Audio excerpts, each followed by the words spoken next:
വിഷയത്തില് ഇപ്പൊ അമ്മമാര് വീണ്ടും രംഗത്തെത്തിയിട്ടുണ്ട്. ഷിയാബിനെതിരായിട്ടും ചിത്രക്കെതിരായിട്ടൊക്കെ അവർ സംസാരിക്കുന്നു. അതെങ്ങനെ നോക്കി ആ വീഡിയോസ് ഒക്കെ കണ്ടു? ഓരോ അമ്മമാർക്കും കൃത്യമായ റിപ്ലൈ ചിത്ര സിയാർ തന്നെ കൊടുക്കുന്നുണ്ട്. ഈ സംസാരിക്കുന്ന അമ്മമാര് തന്നെ ക്ലിയർ ആയിട്ട് ഷിഹാബിനെ വിളിച്ച് വീഡിയോ കോളിട്ട് അവിടെ നടക്കുന്ന അല്ലെങ്കിൽ അവർ അനുഭവിച്ച പ്രശ്നം കൃത്യമായി പറഞ്ഞിട്ടുണ്ട്. അമ്മമാരായതുകൊണ്ട് ഷിഹാബും ബാക്കി അമ്മമാരും ആ തെളിവുകളൊന്നും പുറത്തു വിട്ടില്ല. കാരണം ബേസിക്കലി ഇത് അമ്മമാരും തമ്മിലുള്ള ഒരു ഫൈറ്റ് അല്ല. ഇത് അവിടുത്തെ ഇഷ്യൂ എന്ന് പറഞ്ഞു കഴിഞ്ഞാൽ അഡ്രസ്സ് ചെയ്യേണ്ടത് ഗോപിത നൂലുകാണ്. ഗോപിത നൂലുകാടിന് വേണ്ടി രംഗത്തിറങ്ങേണ്ടത് അമ്മമാരാണ്. അതാണ് ചോദ്യം. അവരല്ല. ഇപ്പൊ അവിടെ ഉള്ള അമ്മമാർക്ക് സുഖമായിരിക്കാം. പക്ഷെ 5-4 വർഷങ്ങൾക്ക് മുമ്പ് അവിടെ ഉണ്ടായിരുന്ന അമ്മ അനുഭവിച്ച പ്രശ്നം ഇപ്പോൾ ഉള്ളവരുടെ സുഖം നോക്കിയിട്ട് അവരുടെ പ്രശ്നം അല്ലാതാവും. ഇല്ലല്ലോ, അവരുടെ പ്രശ്നം അവരുടെ പ്രശ്നമാണ്. അതവർക്ക് പറയാം. അല്ല, ആ സമയത്തുണ്ടായിരുന്ന ബാച്ചാണെന്ന് അവർ പറയുന്നത്. 1-2 അമ്മമാര് അവിടെ പോയി അന്വേഷിച്ച ആളുകൾക്ക് കൃത്യമായിട്ട് അറിയാം. ഇന്ന് അവിടെ ഉള്ള അമ്മമാരിൽ 1-2 അമ്മമാര് മാത്രമാണ് ഇന്ന് അവിടെ ഉള്ളത്. ഏത് പഴയ ബാച്ചിലുള്ളത്. ആ പഴയ ബാച്ചിലുള്ള 1-2 അമ്മമാർ ഇന്ന് അവിടെ നിൽക്കുന്നുണ്ടെങ്കിൽ കൃത്യമായിട്ട് അതെന്താണ്, മുതുകാട് എന്ന് പറഞ്ഞ വ്യക്തി ആ സ്ഥാപനം അവർ അത്രയും പ്രൊട്ടക്ട് ചെയ്യുന്നതുകൊണ്ടാണ്. ഓബിയസ്ലി അവർക്ക് വേണ്ടിയിട്ട് സംസാരിക്കും. അവിടുത്തെ വിഷയങ്ങളോ പ്രശ്നങ്ങളോ അവർ പുറത്തു പറയും. പക്ഷെ അവരുടെ വിഷയങ്ങളും പുറത്ത് പറഞ്ഞ പ്രശ്നങ്ങളും ഷിഹാബിന് ബാക്കി അമ്മമാരുടെ കയ്യിലുണ്ട്. തെളിവടക്കം ഷിഹാബ് ഒരു വട്ടം വീഡിയോയിൽ കാണിച്ചാണോ, സ്ക്രീൻഷോട്ട് അടക്കം അവരുടെ വോയിസ് റെക്കോർഡ് അടക്കം കാണിച്ചു.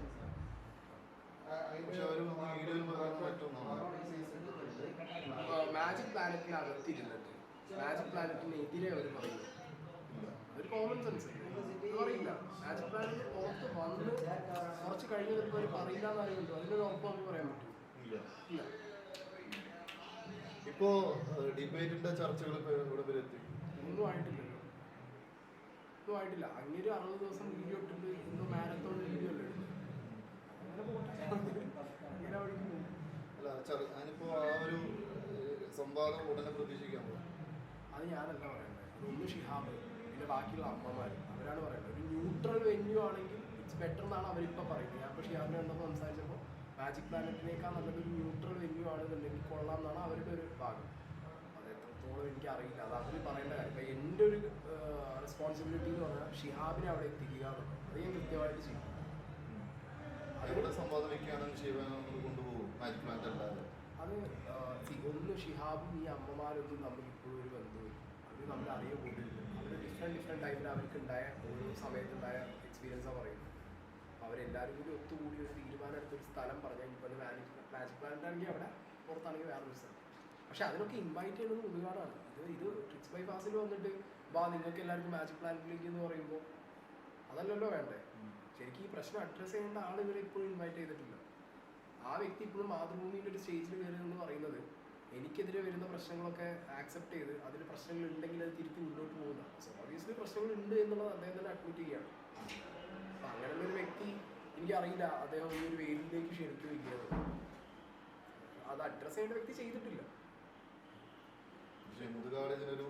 മുതുകാടിന്റെ ഭാഗത്തുള്ള പ്രതികരണവും മറുപടിയൊക്കെ കേൾക്കാൻ ആഗ്രഹിക്കുന്നുണ്ട്. പിന്നെ ഡെഫിനറ്റ്ലി അത് കേട്ടേ പറ്റൂ. കാരണം ആ ഒരു വ്യക്തിക്കെതിരെ ഈ അമ്മമാരും ഷിഹാബും പറഞ്ഞ അലിഗേഷൻ എന്ന് പറഞ്ഞാൽ ലോകത്തിൽ ഒരു വ്യക്തിക്ക്, ഞാനോ നിങ്ങളോ അടക്കം ഏതൊരു വ്യക്തിക്കെതിരെ വന്നാലും നമ്മൾ സ്റ്റാൻഡ് ചെയ്യും. നമ്മൾ ഇല്ലേ, നമ്മുടെ ഒരു വ്യക്തി എന്ന് പറഞ്ഞ നിലയ്ക്ക് നമ്മുടെ സ്വഭാവത്തിനെ കുറിച്ചാണ് പറയുന്നത്. ഞാനടക്കം വീഡിയോ ഇടുന്നവർ പറയുന്നത് 2 മുഖമുണ്ട് എന്ന് ഒരാൾക്ക്. എനിക്കോ നിങ്ങൾക്കോ നാളെ 2 മുഖമുണ്ട് നമ്മളെ മുഖത്ത് നോക്കി 10 ആൾ പറഞ്ഞാൽ എന്താണ് എൻ്റെ 2 മുഖം എന്നുള്ള തിരിച്ചൊരു ചോദ്യമെങ്കിലും നമ്മൾ ചോദിക്കും. ഈ വ്യക്തി അത് ചോദ്യം ചോദിക്കാൻ പോലും റെഡിയാണ്. എന്തുകൊണ്ട്?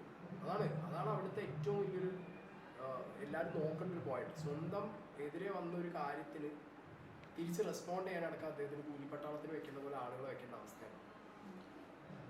അവിടെയാണ് ഷിഹാബിനെ പോലെയുള്ള ആളുകൾ വന്ന് പറയുമ്പോൾ അവരുടെ ധൈര്യം നമ്മൾ സമ്മതിച്ചു കൊടുക്കും. അതുകൊണ്ട് എത്ര എടുക്കാൻ കൊടുക്കുന്നുണ്ട് ഷിഹാബിന്. ഞങ്ങൾ അതൊന്നും പുറത്ത് പറഞ്ഞിട്ടില്ല. ഷിഹാബിനെ തീർത്ത് കളയുന്നതാണ്. അങ്ങനത്തെ ഇഷ്യൂസ് ഫേസ് ചെയ്തിട്ട് അവർ വന്ന് പറയുകയാണ്. വിദ്യാഭ്യാസം അഡ്രസ് ചെയ്യുന്നില്ല. നിങ്ങൾ ഭീഷണികൾ ആരാണ് ഷിഹാബിനെ വിളിക്കുന്നത് ഫോണിലൂടെ? ഇത്തരത്തിലുള്ള ഭീഷണികൾ എൻ്റെ മുന്നിൽ ഒരു നെറ്റ് കോൾ ഉണ്ടെങ്കിൽ ആർക്കും പറ്റില്ല. ആരും വേണമെങ്കിൽ വിളിച്ച് പറയും.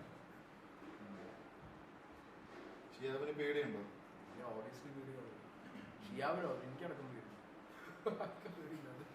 അത്രയും വലിയ പിടിപാടുള്ള ഒരാളെ എതിരെ സംസാരിക്കുന്ന സമയത്തുള്ള, പക്ഷെ ന്യായത്തിന് പക്ഷത്ത് നിൽക്കും അല്ലേ പറയണത്. ഷിഹാബിന്റെ പക്ഷത്ത് ന്യായമുണ്ട് എന്നുള്ളത് 100% ഉറപ്പുള്ളത് കൊണ്ടാണ് ആ പക്ഷത്ത് നിൽക്കുന്നത്. അത് വിചാരിച്ച് അപ്പുറത്തുള്ള ആളുടെ സ്ഥാപനം പൂട്ടി പോകണമെന്നോ അല്ലെങ്കിൽ ആ ഒരു സ്ഥാപനം ഇല്ലാതാവണമെന്നോ എനിക്കില്ല. നമുക്ക് ആർക്കുമില്ല, ഷിഹാബിനുള്ള ആർക്കും. നമ്മളുടെ ബേസിക്കലി ഇത്രയേ ഉള്ളൂ. ഒരു വ്യക്തി അവിടെ അമ്മമാരി ഷിഹാബിനെ ഹേർട്ട് ചെയ്തിട്ടുണ്ടെങ്കിൽ അതിന് അദ്ദേഹം ഒരു ആൻസർ പറഞ്ഞേ പറ്റും. അത് മാത്രമേ പറയുന്നുള്ളൂ. നാളെ വന്ന് ഷിഹാബിനോടും ബാക്കി അമ്മമാരോടും ഞാനൊരു മാപ്പ് പറയുന്നു എന്ന് പറഞ്ഞു കഴിഞ്ഞാൽ തീർന്നില്ല പ്രശ്നം. പിന്നെ ആരെങ്കിലും അദ്ദേഹത്തിനെതിരെ എന്തെങ്കിലും പറയും? ഇല്ല, ഒന്നും പറയാനുണ്ടാവില്ല.